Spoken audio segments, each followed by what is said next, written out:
shooting in Minnesota aside, we look to Baton Rouge, and it's hard to sit there and watch a man, no matter what the scenario, being shot and killed right there on TV. We are as a public, are tending to be, I think, desensitized because we're seeing this stuff. What you used to see in movies, we're seeing in real life. Right. So on that case, you got two guys on top of this guy, two police officers on top of this guy. Is that a justifiable shooting? They shot and killed the guy.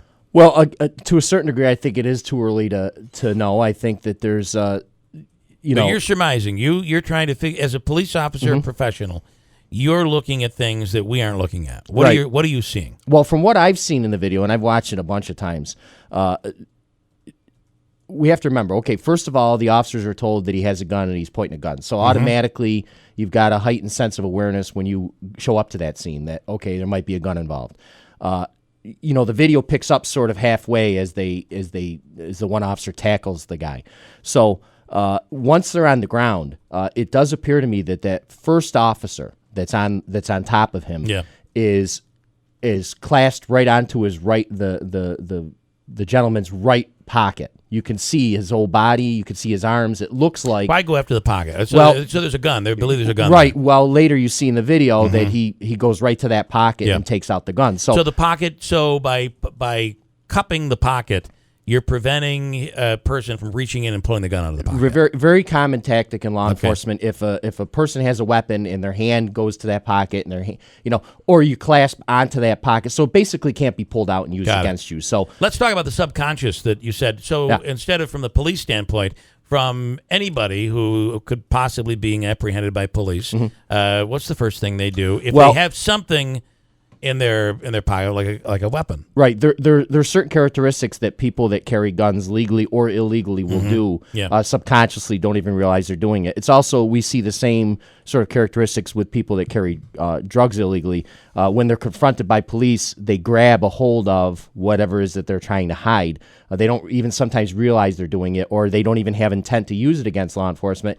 It's a subconscious thing where they go right to it to sort of protect it and hide it and conceal it. And as a police officer, he's reaching in the pocket. Well, that's the first thing, because I can imagine you can sort of hear it on the video. The first thing they're telling him is, stop, don't move, get your hands out of your pocket sort of thing, which we all would do. So it appears, so let's fast forward. They're on the ground. It looks like the officer is grabbing a hold of that. And at one point you see him roll off.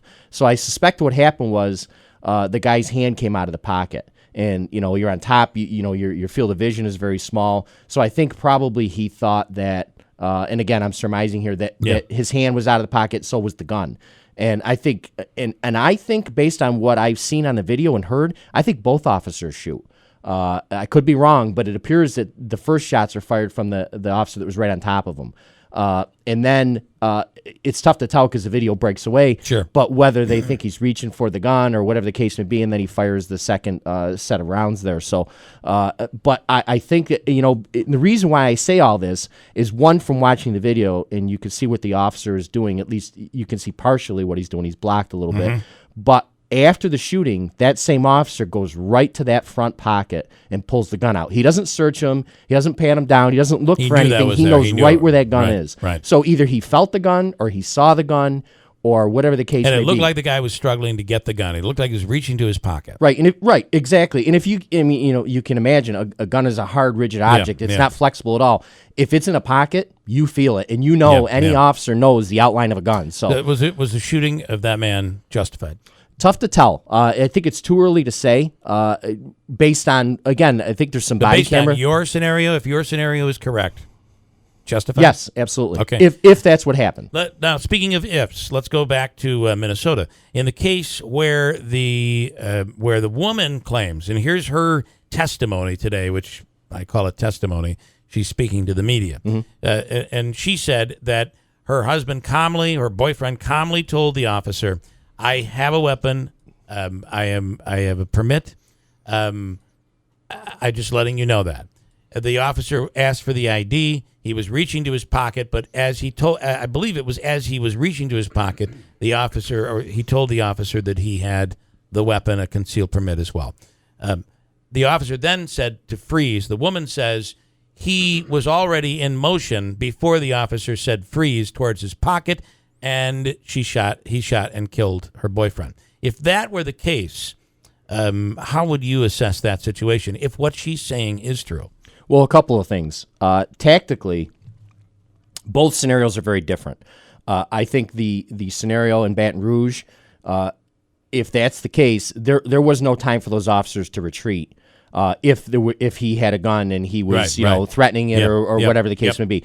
But in the second one, in the traffic stop, I would think, and again, I always hate second guessing those split second decisions, but he had room to back up and back away. So if he really did truly believe that this guy was reaching for a gun, it doesn't appear he makes any attempt to sort of back away from it and go to a barricaded or even a covered position. So I'm not sure what was going on there. Again, we talked on the break that you don't believe that there's any sort of body cam or dash cam video from that. We're told that there isn't. There isn't. Yeah. See, I would like to, even if you don't see it, I'd like to hear what was said.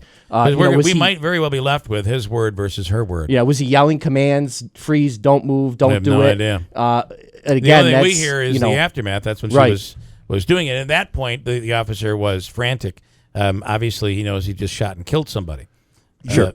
For you personally, or maybe there's a training that goes along with this, if you pull someone over and the driver says, "Officer, just to let you know, I do have a weapon on me and I do have a concealed carry permit," as an officer or you, does it make you say, reach for the gun as a protectionary move, or does it make you say, "Oh, this person's being honest with me, I don't have to worry about it"? What is your reaction if you pull someone over and they say, "Just so you know, I have a gun on me"? Well, anybody that and I've had to do this myself. I've been pulled over and off duty and had a gun plenty of times. So as a courtesy, or even if you're a licensed permit holder, you want to notify the officer. Sure. But she says that he did. We don't know. That's a fact, though. It's very possible. She Absolutely. says that he did, and she also says, "I believe the gun was in the glove compartment." Could be, right? Yeah, absolutely. Yeah. The biggest thing is, in any law enforcement will tell you, is you want to know where the gun is, and you want to be specific about do not go anywhere near. If it's under the seat, don't go anywhere near your seat. Yeah. And if your intent is to, say, issue the person a ticket, you'd either remove the person from the car and then secure the gun for the time being, or just take them out of the car, issue them a ticket, send them on their way. Right. So, there's a lot of guns out in this country. We know that, and many of them are legally owned. Sure. And people are and typically gun owners, people that are licensed owners, are very responsible people, because you have to go through such a process to get a pistol, at least in New York State anyway, to get a pistol permit. That, and they don't want to lose it, and they understand that you have to follow the rules. And if you're confronted by law enforcement, you want to follow all the rules. I can't speak to Minnesota. I don't know what their laws are. Yeah, we don't know everything about Minnesota. We know very little about Minnesota. Yeah. We saw the aftermath. The one thing that we think we know that's come out so far is that the guy was a good guy. That he was could very well be a licensed gun holder. He worked at a school. Much different than the case out of Baton Rouge, where this guy had a history, and he'd been arrested for carrying weapons, illegal weapons, in the past. There was quite a history there. So quickly, Christine is telling us that there is some alert going on to the south based on a threat towards police officers there. Is it in Mississippi? No, it's in Baton Rouge, Louisiana. Can you hear me okay? I'd rather have you talk on the phone at this point. Okay. So that's in it's in Baton Rouge. Baton Rouge, Louisiana, and we had seen the threat emerge a couple of days ago, and then yesterday it seemed to reemerge kind of with a vengeance. And the specific threat is that there would be a purging of police officers in Baton Rouge taking place sometime this weekend. And the one specific Facebook thread that I had looked at and specifically addressed with Baton Rouge police was one that said the purge, so-called purge, would begin Saturday at midnight and continue until 5 o'clock Sunday morning. It was very specific. When I talked to Baton Rouge police, I don't know if it's just that they're underplaying it for the media, but to me it did not seem like they were taking it seriously. And I don't know, maybe, Steve, you want to talk about that. Maybe it's just that they're not letting the public in on, whatever their plans are. But it does seem like, they really weren't commenting too much on it. And certainly I don't think as of this point any alerts have been issued. Well, I think that as far as the public comment, they're probably trying to decide whether they want to inflame it and talk about what they're going to do if that happens. So maybe they're just sort of letting it play out and hoping that it's just social media rhetoric. And so in that respect, I certainly can understand why they wouldn't want to talk too much about it. They don't want to talk about being scared. They also don't want to talk about we're going to take it to them. So Sure, I think that they probably just are best. They probably made a decision to just keep quiet about it and behind the scenes, prepare for it. What's the takeaway of all this? I think you've got to look at each, and we've said this many times. We talk about over the years a lot of different situations. You need to look at each individual situation and assess it.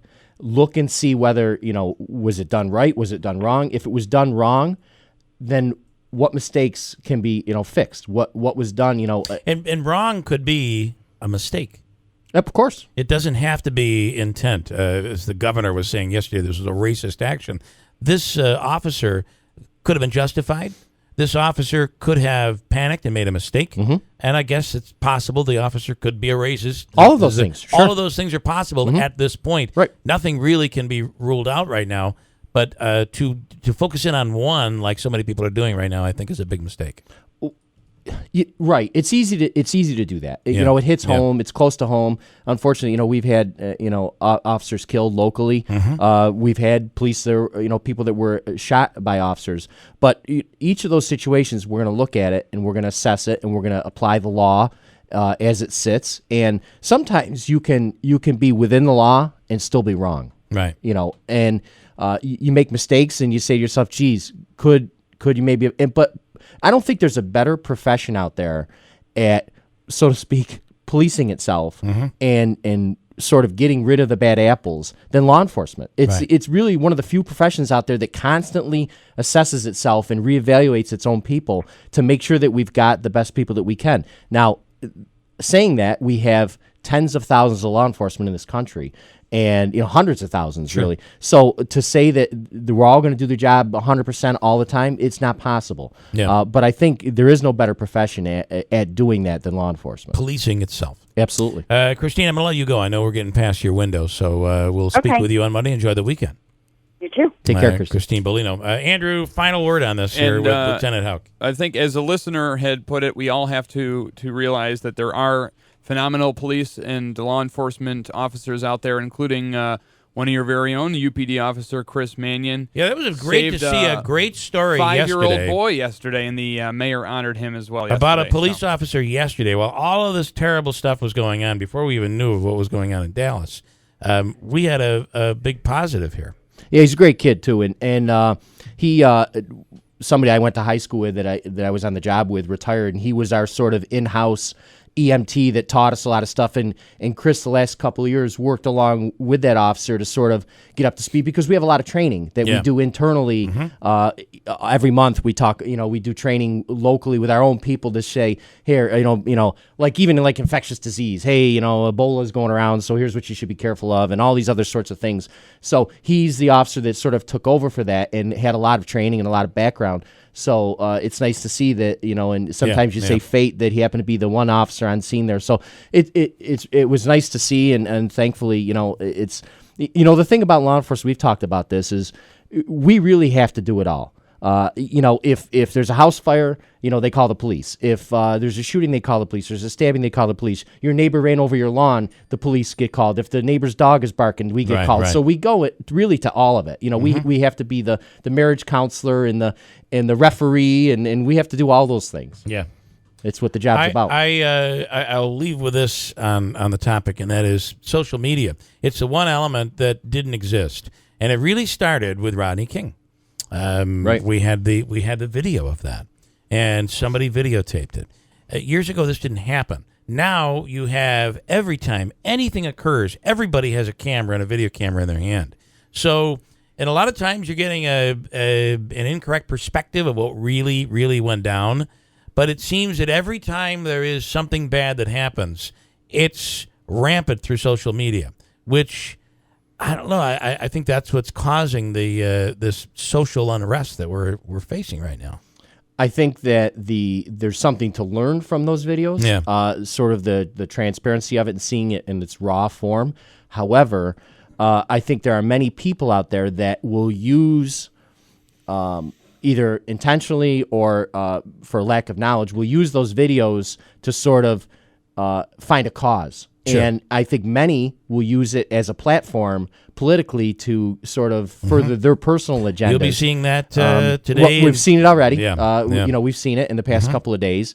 And, you know, all of a sudden they're going to, you know, they want to, you know, call the cops murderers, and they want to, you know, they want to make, they don't want to be judged too quickly, but they're more than willing to jump on the bandwagon and judge. I'm not saying don't judge. I'm saying do it the right way, which is take the time, investigate it, and whatever the conclusions are, they are.